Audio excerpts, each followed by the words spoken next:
सबसे पहले मैं human right council of India जो 11 वर्ष मतलब 11वां उसका स्थापना दिवस है और ये 11 सालों से लगातार समाज के सभी को साथ लेकर और समाज के जो कुरीतियाँ हैं उन पे काम करता है। शायद ये भारत की ऐसी ये पहली लौती संस्था है जो इन सबको वसुधैव कुटुंबकम का और जीनोदो के संदेश को लेके साथ चलने वाला है और भारत की सभी संप्रदाय के कोई भी लोगों बिना किसी भेदभाव के ये संस्था निरंतर काम करती है। और व्यक्तिगत तौर पर मुझे कई वर्षों से इस संस्था में आने का अवसर मिला है और आज भी इस संस्था का 11वां स्थापना दिवस के अवसर पर मैं यहाँ पर आया हूँ।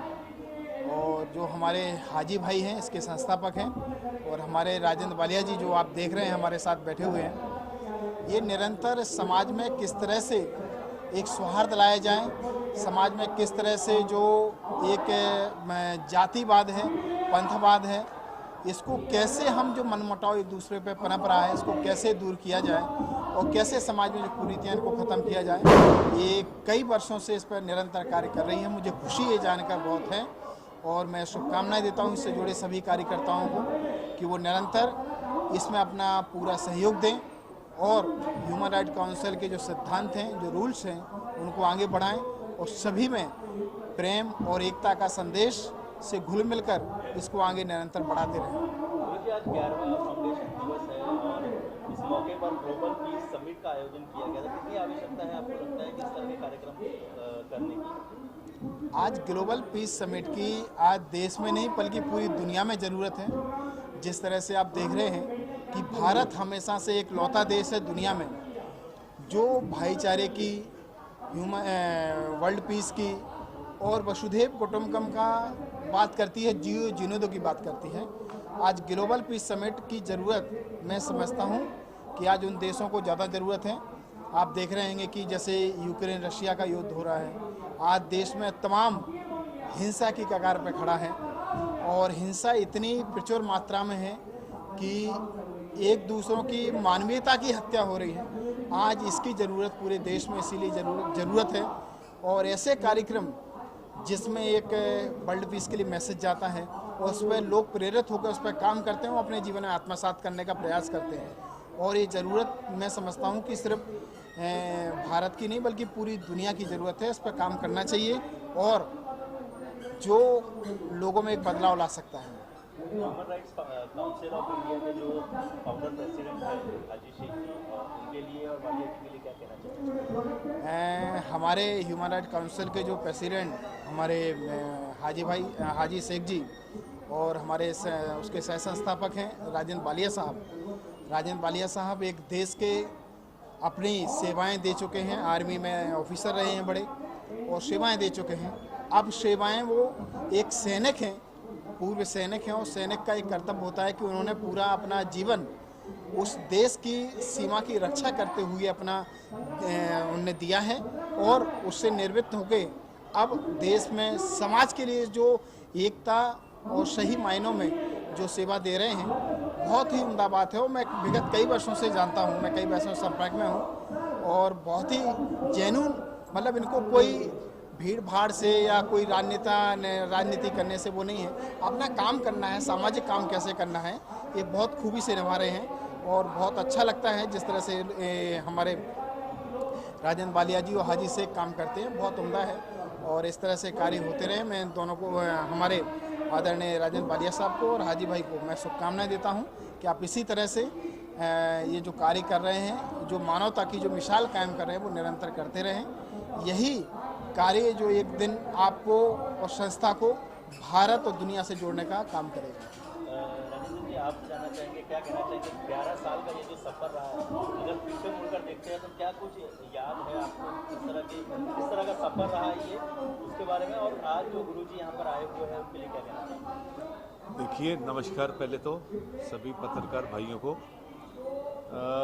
सबसे पहली बात तो ये है कि मैं human rights council of India से पिछले 8 सालों से जुड़ा हुआ हूँ और मैं जैसे आर्मी भी ज्वाइन किया हूँ, आर्मी से फिर आने के बाद मैं बहुत सारे सोशल संगठनों में भी काम करता हूँ, पूना में मैं रहता हूँ। लेकिन 8 सालों से जब मैं हाजी शेख सर से जुड़ा हूँ और मैंने इनके अंदर जो जुनून देखा और जो उनके काम करने की जो क्षमता है और जो लोगों के लिए काम करने का उनके मन में है कि उनको न्याय कैसे दिलाना है, उनको कैसे उनको मदद करना है, ये सब बातें बहुत सारी चीज़ें हैं उनके अंदर जो देख के मैं इस संस्था से जुड़ा हूँ। और मुझे बड़ी खुशी है इस बात की कि आज अगर इस संस्था के साथ जुड़ के शुरुआत एक मेरे ख्याल ये जितने हम पत्रकार लोग खड़े हैं इतने ही लोगों से फर्स्ट जो फाउंडेशन डे था human rights council of India का मनाया था और आज 11वां फाउंडेशन जो डे है आप खुद प्रेजेंट है यहाँ पे देख रहे हैं। पूरे देश से कन्याकुमारी से लेके कश्मीर तक पूरे जितने भी हमारे भारत के स्टेट हैं सभी स्टेट के लोग बड़े उत्साह के साथ यहाँ आए हैं। उन लोगों से कल से हमारी मुलाकात हो रही है। उन लोगों को इस संस्था का कार्य देख के और प्रेरित हुए हैं। कई लोगों ने हमें बोला है कि सर हमारी और भी टीम बहुत सारी तैयार है जो कि और आगे काम करना चाहती है। तो ये हाजी शेख सर ने जो ये समिट का जो आयोजन हर साल करते हैं इसमें एक ही प्लस पॉइंट है कि लोगों को ज़्यादा इसमें जानकारी मिलती है। लोग आते हैं, जुड़ते हैं। अभी ये पूरे देश में जब जाएंगे वहाँ जाके ये सब चीज़ बताएंगे तो उनको भी एक प्रेरणा मिलेगी, वो ज्वाइन करेंगे human rights council of India को। और हाजी शेख साहब ने कभी भी पैसे की भी बहुत दिक्कत आती है, उन्होंने तन मन धन से सेवा की है। देखिए आज संस्था के अंदर 11 साल काम करना कोई छोटा मायने नहीं रखता। आज छोटा सा भी घर में कार्यक्रम एक साल किए तो दूसरे साल विचार करना पड़ता है कि ये कार्यक्रम कैसे किया जाए। उन्होंने कैसा भी करके कुछ भी करके ये 11 साल बहुत अच्छे धूमधाम से और लोगों को साथ में जोड़ने से उनको गाइडलाइन दे के बहुत बढ़िया काम किया है। और मैं ईश्वर से प्रार्थना करता हूँ कि human rights council of India परिवार जो है आगे बहुत सालों में वर्षों तक ये चलेगा और बहुत सारे लोग जो है हमारी संस्था के साथ जुड़ेंगे। और आज हमारे धर्मगुरु जी, मैं पिछले 5 सालों से देवेंद्र जी को देख रहा हूँ, ऐसे धर्मगुरु हमारे संस्था के ऊपर उनका आशीर्वाद है, उनका प्यार है जो कि कंटिन्यू कैसे भी बिजी शेड्यूल हो यहाँ पे आते हैं, आशीर्वाद देते हैं। इस संस्था का जो काम है वो खाली एक मानवाधिकारों का उल्लंघन को बचाना, उनको न्याय देना है। साथ में ये जो धर्म जातिवाद चल रहा है उसको एकजुट जोड़ने का भी बहुत बड़ा काम है। इसीलिए उन्होंने सर्वधर्म लोग जो हैं इस संस्था के अंदर लिए हुए। हाजी शेख साहब मुस्लिम समाज से है, मैं भी वर्किंग प्रेसिडेंट हूँ, मैं सिख समाज से हूँ। ये हमारे वर्किंग प्रेसिडेंट नेशनल है, ये कलकत्ता से है, हिंदू है, ब्राह्मण है, सभी समाज को साथ में लेके काम करते हैं। इसमें एक आज जो देश का वातावरण है उसके अंदर आज इसकी बहुत गरज है और ये यही दर्शाता है कि इस human rights council of India में बहुत डिफरेंट काम है। तो मैं आशा करता हूँ कि आने वाले दिनों में आपका भी गुरुजी हमारे ऊपर आशीर्वाद बना रहे और ये human rights council of India आगे बहुत तरक्की से करे, आगे बढ़े, ऐसी हम शुभकामना भी देते हैं। और आप पत्रकार लोगों का हम human rights council of India की तरफ से, हाजी शेख साहब जो हमारे फाउंडर प्रेसिडेंट हैं उनकी तरफ से, सभी टीम की तरफ से आप लोगों का बहुत बहुत शुक्रगुजार हैं जिन्होंने आप हमारे human rights council of India में आज फाउंडेशन डे पे अपनी हाजिरी लगाई। उसके लिए मैं बहुत बहुत धन्यवाद देता हूँ। बस खुशी की बात है, human rights council of India आज लगभग 11 साल से काम कर रही है और देश के अंदर ऐसे एक सामाजिक संस्था होगी ह्यूमन राइट्स रिलेटेड जो नंबर 1 संस्था human rights council of India के तौर पे काम कर रही है। ह्यूमन राइट्स का जो मेन मोटो है लोगों की मदद करने का, इसके वजह से आज हम लोग 11 साल तक यहाँ पे टिके और इतने बड़े विशाल आकार का हमारा ऑर्गेनाइजेशन यहाँ पे आज काम कर रहा है। अगर बात की जाए ऑर्गेनाइजेशन की तो अभी फिलहाल आपने जो है वो ग्लोबल पीस समिट रखा था, गुरुजी यहाँ पर शामिल हुए थे, क्या कहना चाहेंगे उनके लिए?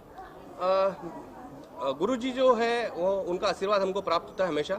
और ग्लोबल पीस समिट जो हमने रखा है, हमको देश के अंदर एक शांति का वातावरण निर्माण करना है, भाईचारे का वातावरण निर्माण करना है। जो हिंदू मुस्लिम के तौर पे जो आए दिन हमारे देश के अंदर आप लोग केसेस सुनते होंगे, ये केसेस को कहीं तो भी जाके स्टॉप करवाना, क्योंकि लोग जो पढ़े लिखे हैं, जो बिजनेसमैन लोग हैं, जो डिसिप्लिन वाले लोग हैं, इनको किसी भी समाज से किसी भी धर्म से कोई लेना देना नहीं होता है। उनको तो सिर्फ अपना परिवार, अपने देश को आगे बढ़ाने का होता है। लेकिन जो बेरोजगार है वो लोग ज्यादातर ऐसे मुद्दों के ऊपर काम करते हैं और उसके वजह से ये सब इशू हमारे देश के अंदर आता है। इसके अलावा आज आपने टोल फ्री नंबर भी जो है वो इशू किया है, वो किस तरह से काम करने वाला है, क्या है टोल फ्री नंबर, वो भी टोल फ्री नंबर हमारा बहुत दिन से चाहत थी, हमारी बहुत दिनों से इसमें हम लोग प्लानिंग कर रहे थे कि हम लोग human rights council of India का official toll free number launch करेंगे। लेकिन आज वो घड़ी आ गई, आज हमने टोल फ्री नंबर लॉन्च किया। ये टोल फ्री नंबर है जो बहुत सारे लोगों को नंबर याद नहीं होता है, और बहुत सारे लोग ऐसे होते हैं जिनके पास बैलेंस भी नहीं है, वो गरीब लोग हैं, या फिर नंबर याद नहीं किसी हेल्पलाइन नंबर के तौर पर। तो एक easy number, toll free number हम प्रोवाइड करने का कोशिश किया, जिसके माध्यम से 24 घंटा हमारी टीम बैठ के कॉल रिसीव करेगी और जो पीड़ित जो भी व्यक्ति होगा उसको न्याय दिलाने का प्रयास करेंगे। ये किस तरह से काम करने वाले हैं और इससे बेनिफिट क्या क्या होने वाले हैं? जी, ये तो एकदम टोल फ्री नंबर, जैसा आपने मोबाइल से डायल करते हैं उस टाइप से नॉर्मल कॉल मोबाइल नंबर रहेगा, लेकिन टोल फ्री नंबर रहेगा 11 डिजिट का। तो ये जो है हमारे पास कॉल आएगा, हमारी टीम बैठी रहेगी बैकएंड में, उनकी प्रॉब्लम सुनेगी और उससे रिलेटेड जो भी हमारी लीगल टीम रहेगी या इन्फॉर्मेशन वाली टीम रहेगी, उनको प्रोवाइड करके उनकी मदद की जाएगी। दर्शकों को बताना चाहे अगर आप टोल फ्री नंबर, तो जी, क्या नंबर है, क्या 1800-120-15815।